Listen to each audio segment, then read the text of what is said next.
Hi everyone, welcome to the Massachusetts Google Educator Group virtual training session. My name is Jenn. I'm the MassGag leader. I am super excited tonight to have joining me not only 3 members of my PLN, but 3 friends of mine and fellow MassGag members. We're all from the Commonwealth, so joining me tonight are Audra Kaplan, Jenn Judkins, and Julie Spang, all Google certified trainers. So I'm going to go ahead and just start off by letting everybody know I've been a trainer now for a year, and I just recently recertified, so I'm going to be in the program for another year, and I'm really excited about that. And tonight we're just going to discuss with those of you who are watching some of the requirements to become a trainer, and more importantly, how to maintain the trainer status and why it would or would not make sense for you to become a trainer. And so I'm going to turn it over to our, I think, most recently certified trainer, and that's Audra Kaplan. If you could introduce yourself, tell everybody where you're from, that would be great. Great. Thanks, Jen. Thanks for inviting me to the Hangout. I've been certified now for a little over 2 months, so I'm new at this. I'm very excited to have received my Google certification. I'm from Littleton, Mass. I work at Groton-Dunstable Regional High School. I'm a technology integration specialist there, and we're also a GAF district, so it just made perfect sense for me to pursue the trainer certification. Absolutely. Congratulations. Thank you. Next up is Julie Spang. Hey, I work with Audra, actually. I am the tech integration specialist at the middle school in Groton-Dunstable Regional District. And like Audra, we just recently became certified. In fact, one of the big things that we'll both be pushing, I think, is maybe finding a partner if you decide that this is something that will suit you. Audra and I both had desires to become a trainer for a long time, and we did it together and got the good news together. So. Congrats to you also. And our veteran trainer is Jenn Judkins. Jen? Hi, so my name is Jenn Judkins. I work in Lynnfield Public Schools in Massachusetts as a district technology coach, and I have been a trainer for just about almost 2 years now. Awesome. Thank you all so much for being here. And I should probably mention I'm from Burlington Public Schools. I'm the technology integration specialist at the high school. I'm also a mobile learning coach at the district level, and we're a one-to-one iPad GAF district. So I guess I'll start off by saying for anybody who's watching this, first and foremost, for me personally, it was a commitment to become a trainer. It was a commitment in terms of preparing for the exam. And studying for that. The exam format has changed pretty drastically since I became certified, and I pursued the exams over the summer. Jump in at any time, guys, if you need to, but if I remember correctly, the exams covered Drive, Calendar, Gmail, Sites, and a choice. Oh, correct, yeah, and then I did Chromebooks. I think there's an admin exam that you can choose to take. I did the Chromebook. You have to receive an 80% or higher on those exams. They're multiple choice. They're timed exams, and if you're like me and you have test anxiety, I would highly recommend studying beforehand. And actually, for me personally, Google Sites was the most intimidating exam just because I had the least amount of experience with sites. So what I did as I prepared was I actually created the elements of the site that were in the exam preparation material. So every time I was studying, I went ahead and built the site, and that was my learning style. I learned by doing, so that helped me, and I actually did rather well on the sites exam. I did better than I thought I would do. The Chromebook exam for me was the easiest. I think I got a 96 on that one. Gmail was pretty challenging, unexpectedly so. I thought I knew Gmail pretty well, but there were a lot of I wouldn't say trick questions, but there were quite a few technical questions concerning Gmail, and as well as calendar. So I learned a lot about the GAF tools through completing the exams, and I think for me that's one of the reasons why I wanted to become a trainer, because I wanted to learn as much as I possibly could about the tools so that I could then go back and support the teachers in my district. And since then, my knowledge base with GAF tools has just continued to increase, and it does on a daily basis. And I'm fortunate to have Jenn and Audra and Julie and lots of people, not only in the MassGag group, but just other trainers throughout the nation that I can depend on and connect with whenever I have a GAF question. So I don't have to aimlessly search for the answer. I can reach out to folks on Google Plus or on Twitter and have those questions answered and continuously learn. So that's a little bit about my journey with the tests. I did them over the summer. They're very affordable. I don't know if any of you guys remember the price off the top of your head, but I just paid for all 5 at once.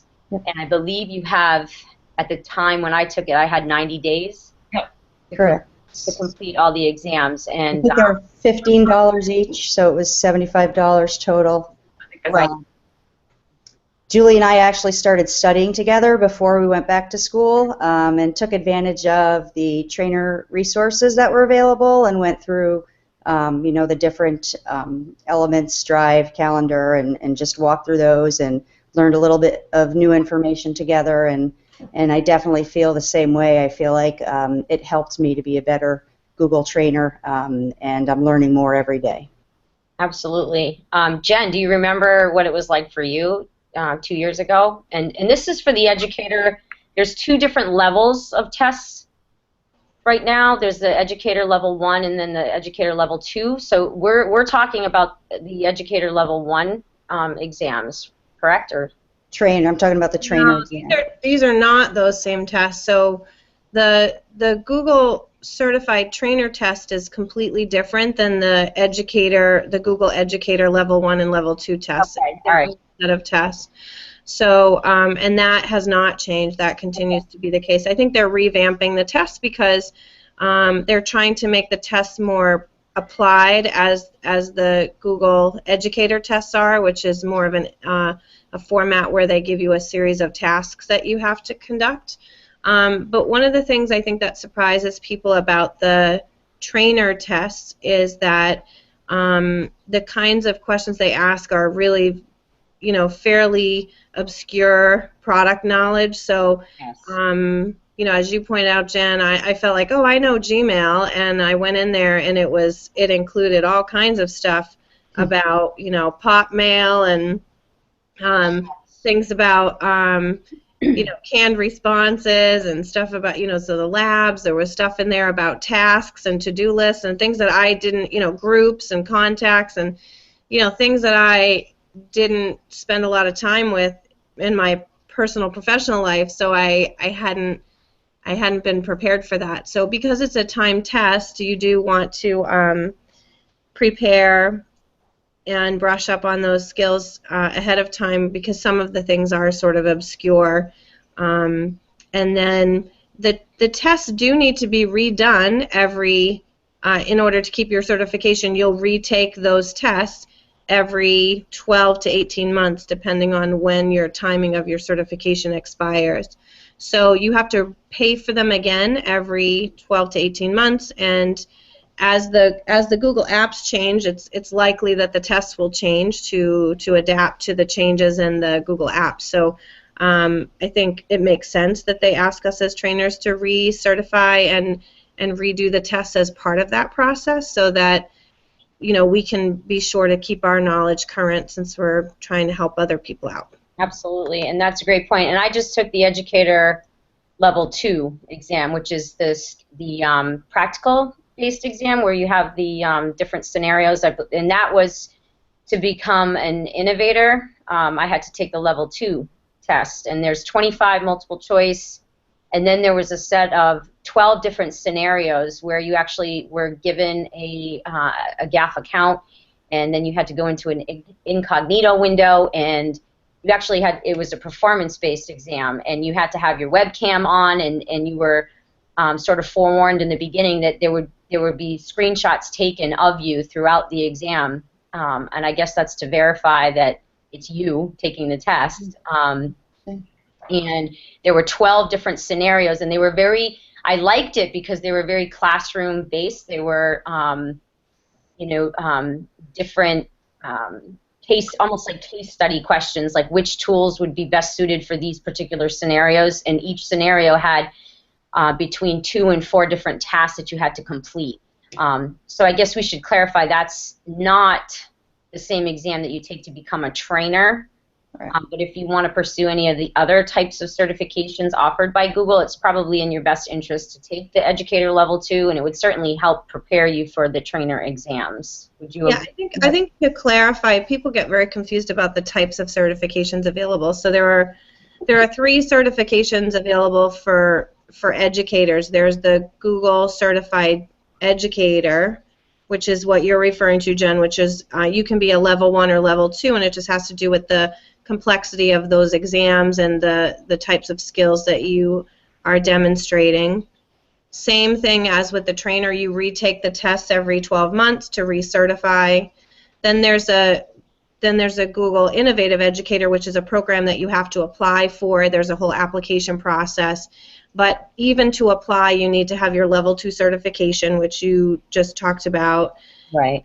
And then there's that trainer, which is a completely separate set of tests and an application process. So I noticed when I talk to people, they get a little confused because Google has also changed the naming of some of those things recently, and it gets confusing. Right, right. So yeah, beyond the tests, as Jen just alluded to, there are kind of 2 things you need to document as a certified trainer. I don't know if you want to talk about those yet, but there was a resume you needed to develop, and they give you kind of a form to fill out or to use as a springboard, and a case study that you needed to fill out. So there was additional requirements beyond the tests, which are a significant amount of time to think about to begin with. You definitely don't want to do this without really thinking about it.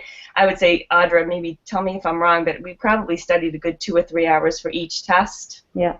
And then it takes 90 minutes for each test, and then we still had the case study to write up and the resume to develop. And even if you have a normal resume in your arsenal, you really need to think about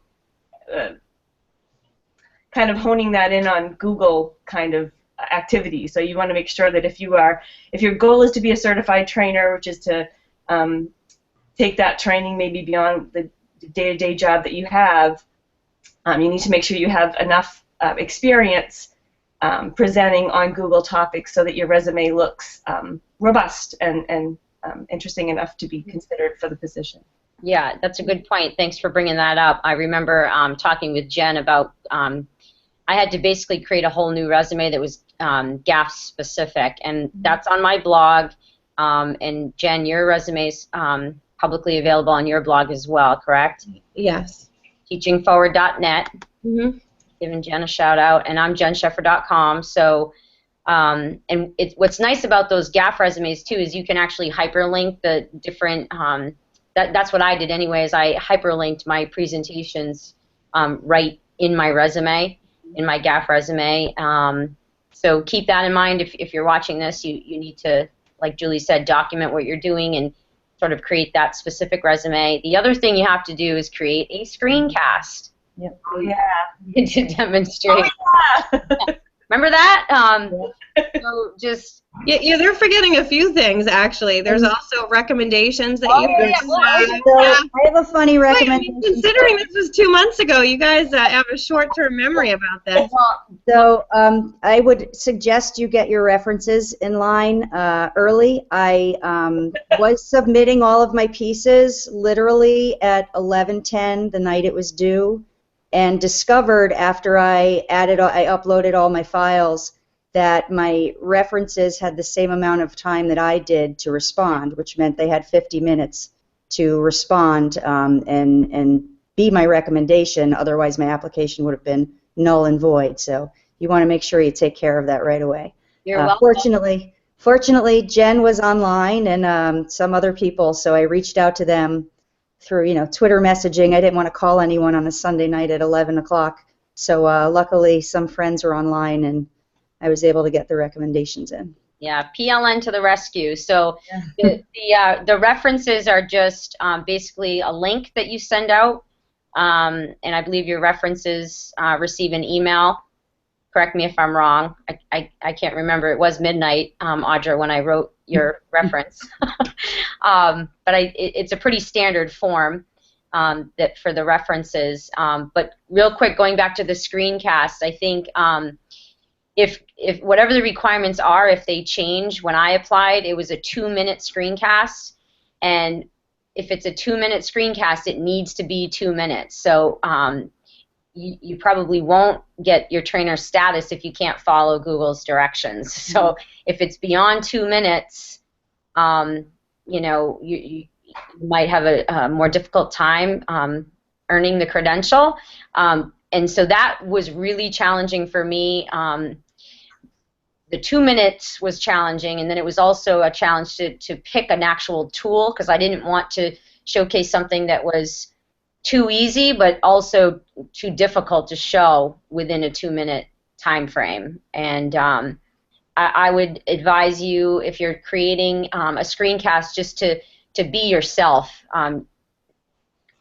You don't try to pretend to be someone you're not. Everybody has a different training style, so I didn't do anything that was overly fancy. I had seen other people's trainer screencasts, and I was a little intimidated, because I thought, well, I'm not going to have all this fancy introduction and so on and so forth. But I just showcased my training skills and abilities, and it was apparently good enough. So do any of you, Jenn, do you remember going through that process and how that was for you? Yeah, getting echo.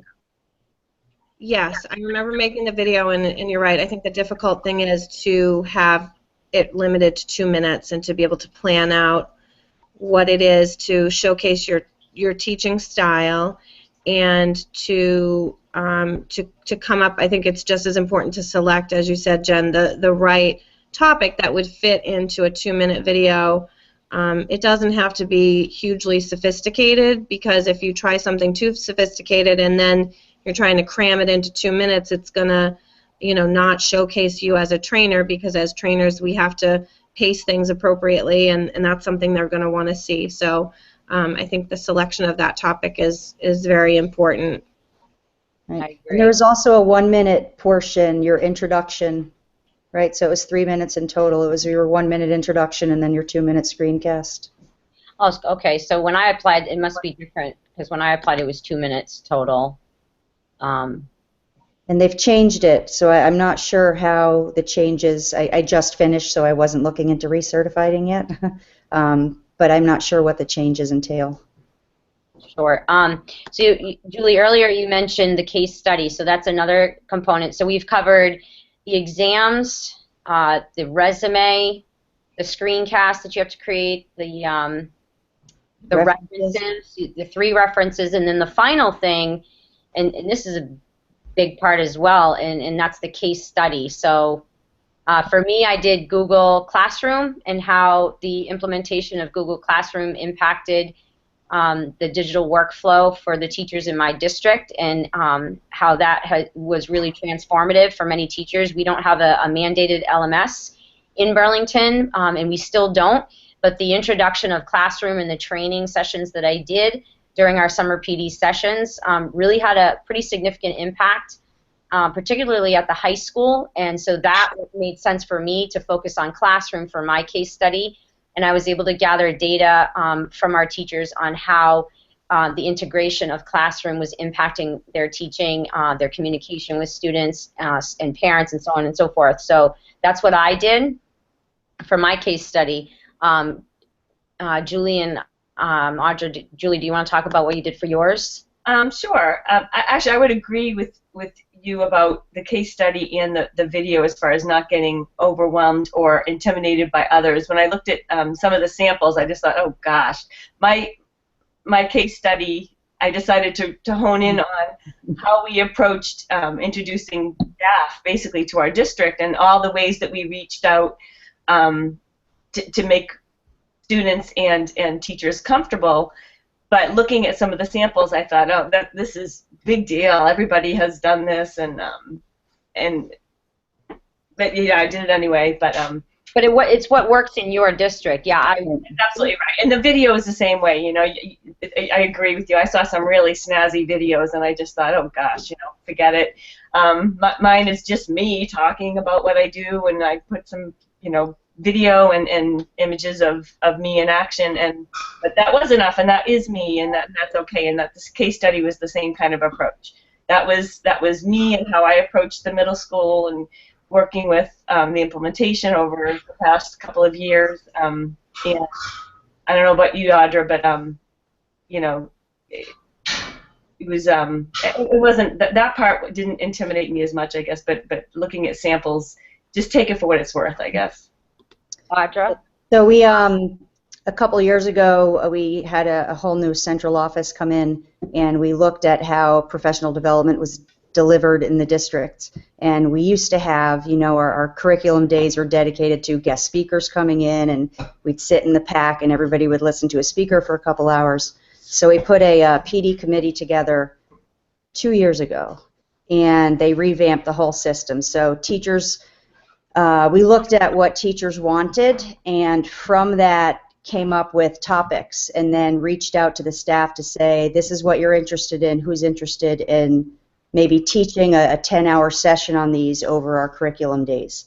So I was able to, with a couple colleagues, run a session, and we focused on a lot of Google Apps tools and other technologies. So I looked at the data they collected before that multi-part series, what we called it, and then data that was collected at the end of the year, and did like a comparison of how people felt about professional development being delivered in our district. And the video, I was a little nervous about the video initially. I probably spent way too much time trying to make something fancy, and then at one point had to, step back and say, simplify, and I did, And it worked. It did. You got in. Jen, how about you in your case study? Do you remember what you did? Yeah, we did. We implemented using Google Apps for teacher digital portfolios, and so I did my case study around that, around the implementation and training of that. One thing I would mention about the case study, because Audra mentioned how sometimes people are not uncommonly sort of last minute getting some of the pieces of the application together. You do want to be careful with the case study. You do have to do that ahead of time quite a bit, because part of the case study is you're supposed to document the a training plan, and the needs of the district, or whatever the particular problem is you're trying to solve, and how Google Apps is put in place as a solution to that. But then the training plan, and then you do the training plan, you implement it, and then you have to collect data. And so it's important that when you're going, it's really difficult to go backwards and say, oh, I did all this stuff with Google, let me write that up in a case study. I think you need to think about it ahead of time in order to meet that requirement, because you need to collect the data from the training, and then you need to reflect on that data and make some adjustments to your training and show evidence that you've made adjustments based on that data. So I just wanted to mention that, because I think it requires, it's the first thing that I started doing before the video and all the other stuff. Yeah. Because I think it's the thing that takes the longest if you're doing it, is to be thoughtful of, okay, what's going to meet all the criteria that they need, and then as opposed to, I know people have tried to approach it as, well, I've done stuff with Google, let me try to make that fit into this case study, and I think that can be difficult. I'm so glad you said that, because timing, deciding when to apply is crucial. And Jen, I'm sure you remember that I started talking about, I'm thinking about becoming a trainer, like at least a year before I actually took the plunge and started going for it, and because of the reasons that you just stated. So remember those long conversations we had? Yeah, and we made reference to the resume as well. there are lots of people that are really good with Google Apps, but what they're looking for, what's different about the trainer certification program is they're looking for people that have demonstrated that they've shown that they train beyond their school district. So by thinking about it ahead of time, you can certainly go and put in proposals for different conferences and have Google-centric topics that you're presenting on. Find opportunities to train in other districts. Whether that's PD days at other districts where they're looking for presenters from the outside. So you want to be able to have a number of different trainings in a number of different places on your resume over a period of time in order to submit that resume, because as we'll talk about, I'm sure, there are ongoing requirements as far as training goes to maintain your certification. So I think Google wants to make sure that you're set up for success going forward, not that you hit this one-time goal, because they want people that are able to retain that certification status over time. Right, and I would also encourage those of you who are thinking about becoming a trainer, build your blog. Jenn was kind of like my Google mentor, along with Kelly Fitzgerald. I have to give her a shout out. She's in Texas, and I talked at length with both Jenn and Kelly, and got a lot of guidance and recommendations from both of them.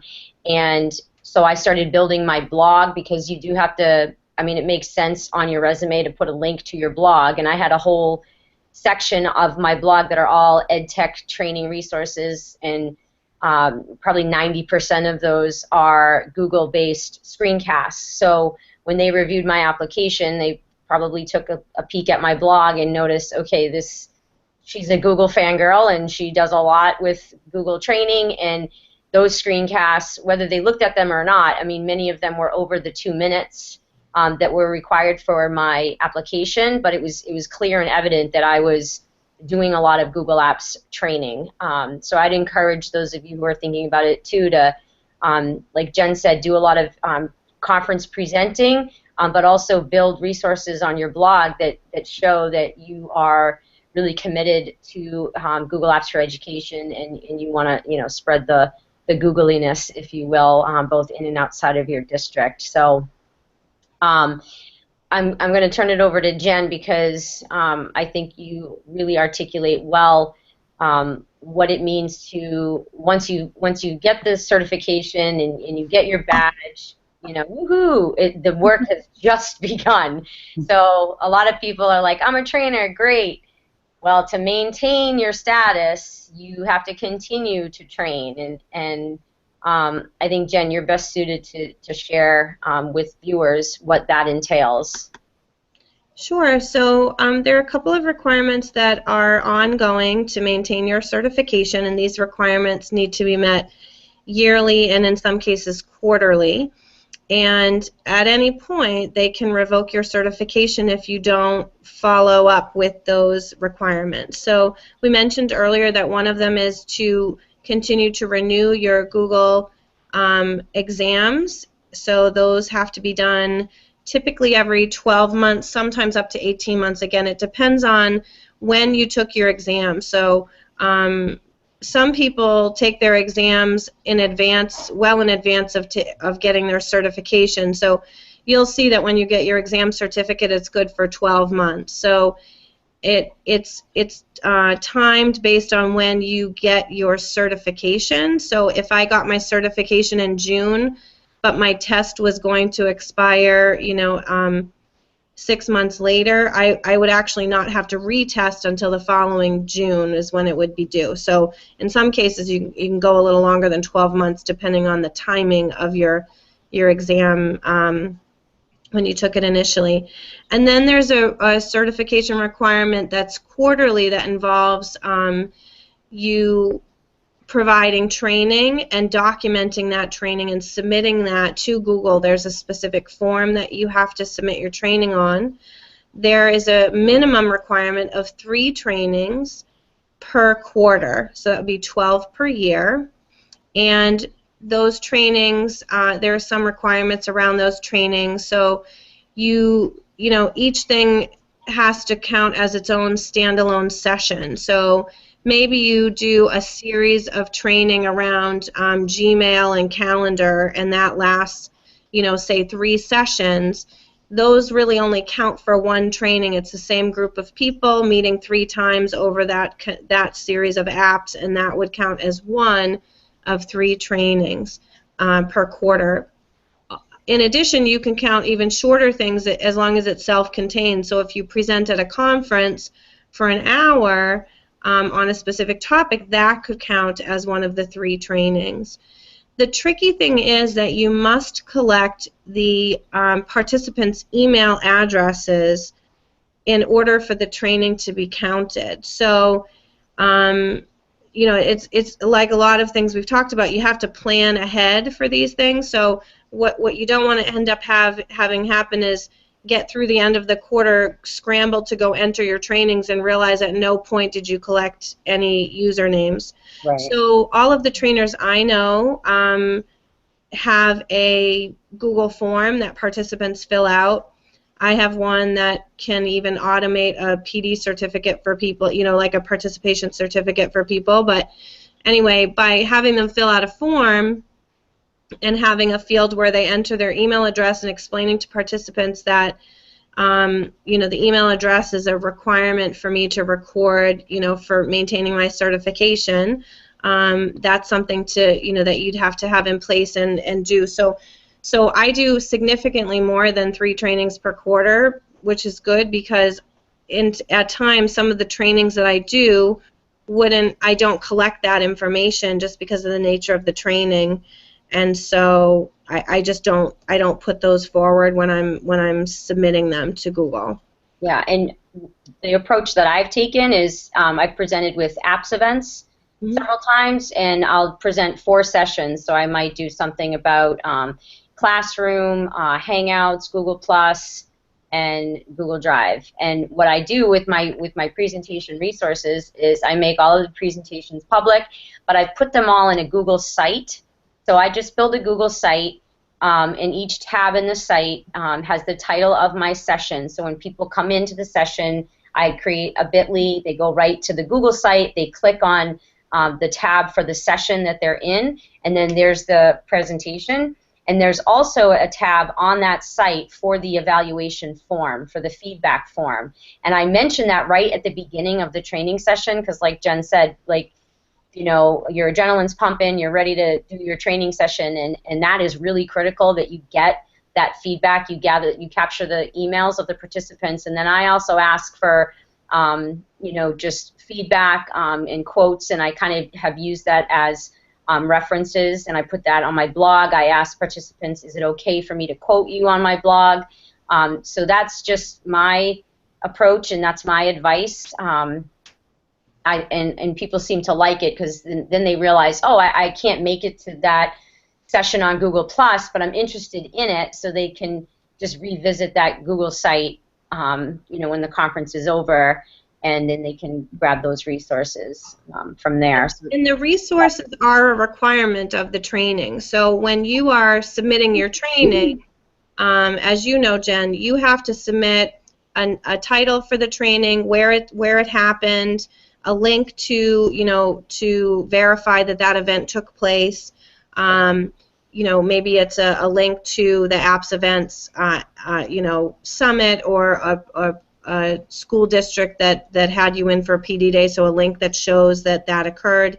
Right. You have to put in the description for your session, the apps that you covered, and then you also provide a link to the resources typically that you create on your own that were used to train, and so those are all the pieces that you need. And so I keep a log of that stuff, because when I have to enter it quarterly, I need to have it at my fingertips to grab and pull all those things in. So, you know, just trying to think about those things ahead of time for people that, you know, to think about, would you do enough training, right, to cover that time? Because a number of people can do training, say, in the summer, But the requirement is quarterly, so you can't just lump them all together in the summertime or over breaks. You have to be able to do 3 trainings per quarter. Right, and I will say too that Google offers trainers an activity tracker. They're launching a new,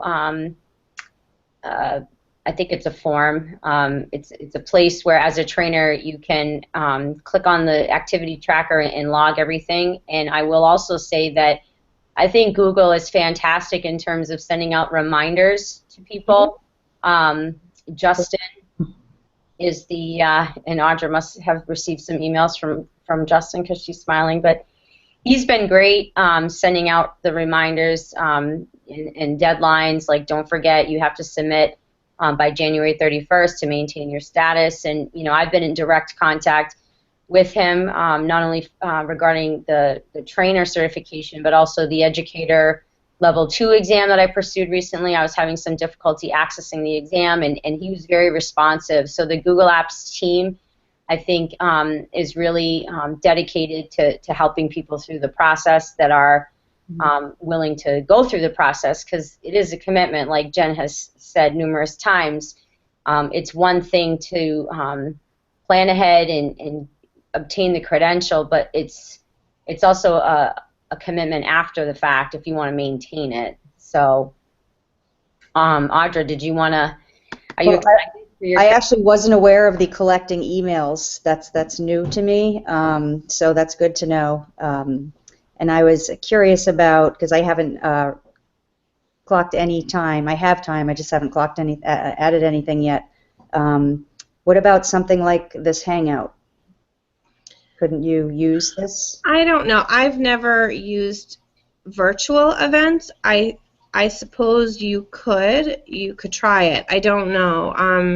I don't think you could.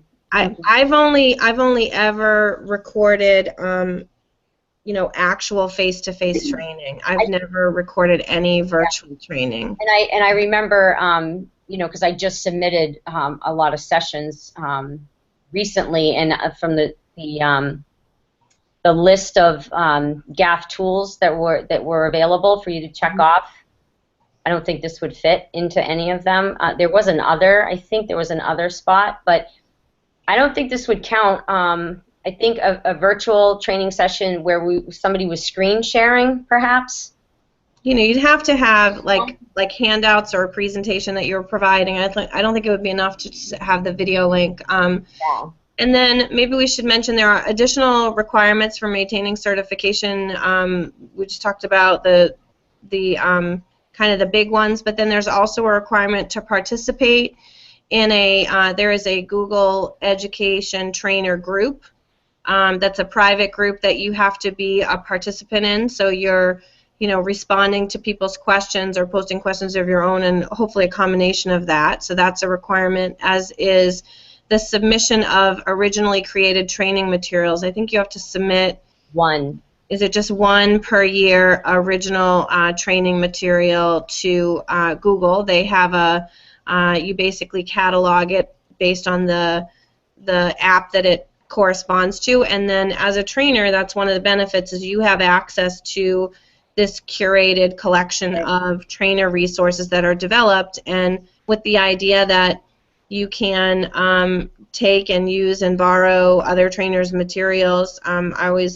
I really haven't done much of that. Sometimes I look at things just to give me an idea of how someone might have laid out the order of things, but I have always created mine on my own, just because I think we have our own different style, and so it's easier for me to create materials that sort of are natural for me in the way that I would present that topic. But it is helpful just to see how people sequence the information sometimes, right, and the kinds of things that they include in training. So it's great. And then in a pinch, if I were in a hurry or if someone asked for something, I have this great database of material that I can get to.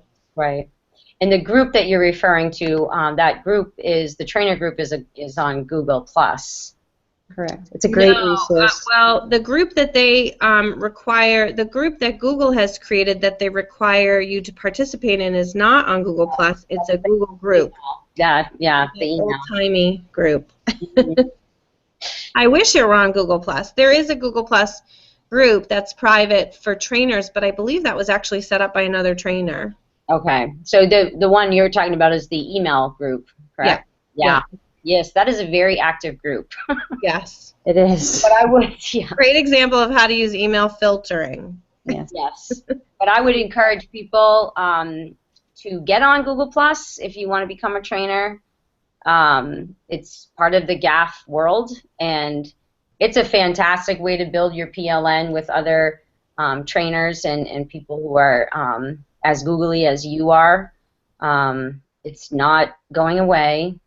There's been rumors for years that Google Plus is going away, but it's a wonderful resource to connect with people and have questions answered timely. Sometimes more so than Twitter, I have to say. So with that said, guys, it is 8:42. I knew we wouldn't get this done in 30 minutes. And we have 5 live viewers, so those of you who are watching, thanks for tuning in live. I hope this was helpful. I think we covered the nitty-gritty in the practical aspects. Plan ahead.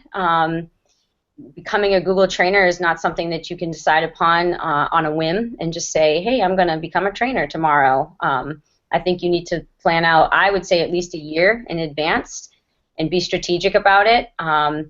Like Jen said, focus on the case study probably first. I think that's great advice because there's a lot of data collection involved with that.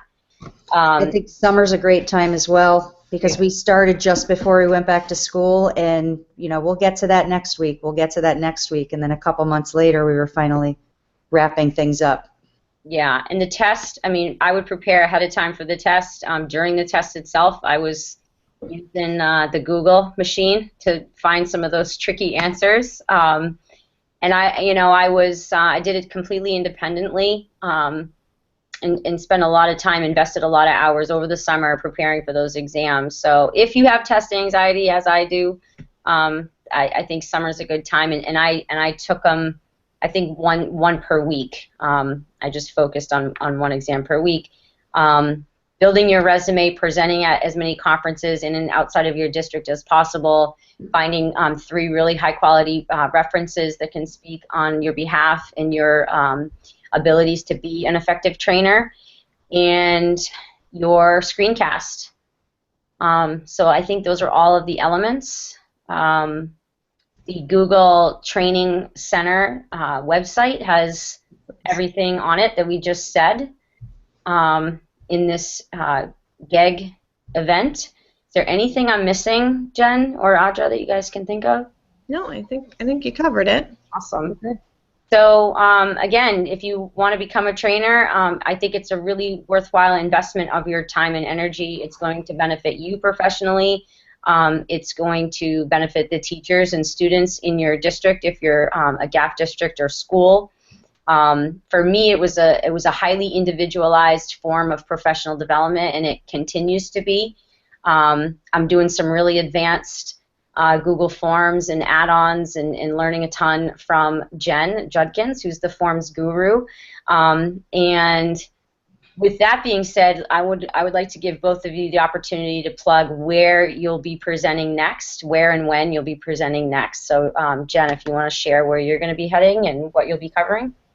Sure. So next week over vacation, when most of us should be putting our feet up, I am presenting at a conference provided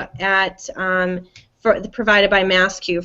For any folks listening that are Massachusetts educators, perhaps they are planning on attending. I know there were only 5 spots left as of this morning, but it'll be a great one-day event. And then I'm also running an April vacation boot camp for Google certification, people that are interested in pursuing the Google Educator certification.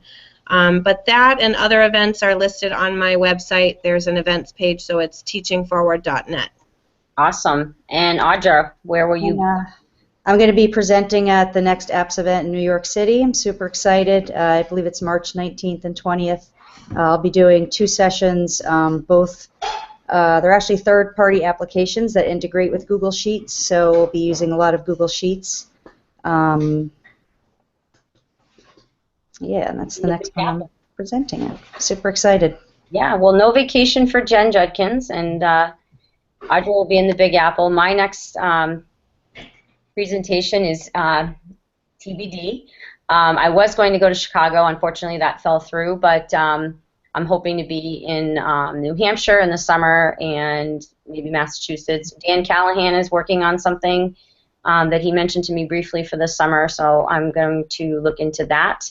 And I'm heading to Mountain View on the 23rd. I'm going to the Google Innovator Academy, and hopefully I'll get some leads on some conference and presenting opportunities when I'm out there with my other cohort members, and maybe we'll follow up with how to become an innovator. That will be the next MassGag event. So thank you both for your time, and thanks for those of you who are watching either live or those of you who have caught this archive. Again, I'm Jenn Sheffer, the MassGag leader, and we'll be broadcasting another episode soon. Thanks so much for watching. Good night.